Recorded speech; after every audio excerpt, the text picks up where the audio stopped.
And one of the things that's really interesting here is that in Rochester, it's the home of Frederick Douglass and Susan B. Anthony, and they were friends, and lived near each other. And Susan B. helped fund the North Star, and we actually have a statue of the two of them in one of our parks where they're sitting next to each, across from each other having tea. And they had like a huge falling out over the 15th Amendment because she was like, dude, I've been here for you, and you're turning your back on your sisters and you're turning your back on us. And they healed that rift, but that was really a painful moment. And and that's a fabulous example of where two movements intersected, were supporting each other, and then because of the way history unfurled, there was a rift. And that understanding that actually, I think, helps students give themselves permission to think about present conflict in a different way, right? We're not all going to be perfect. We're not going to get it right every single day. And I think that's those kinds of moments in history can be so instructive. And so this brings me to the point that I got from what most people were saying, and especially just said regarding those friendships.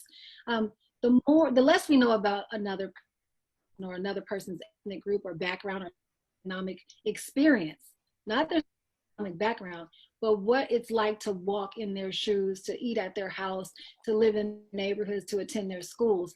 It's really easy for us to numb and to become dismissive of what their daily struggles and challenges are.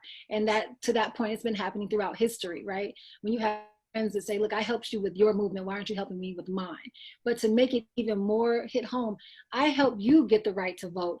Why won't you help me get the right to vote? Or I helped you get one step closer to equality and inclusion. Why wouldn't you help me get one step closer to equality and inclusion? And it's good for people to realize that these men and women conversations behind closed doors, because it was dangerous for them to have them outside. It was extreme threat, not only to their life, but to their safety and their social position, where they could be completely excluded from everything they had just by trying to help someone else have it.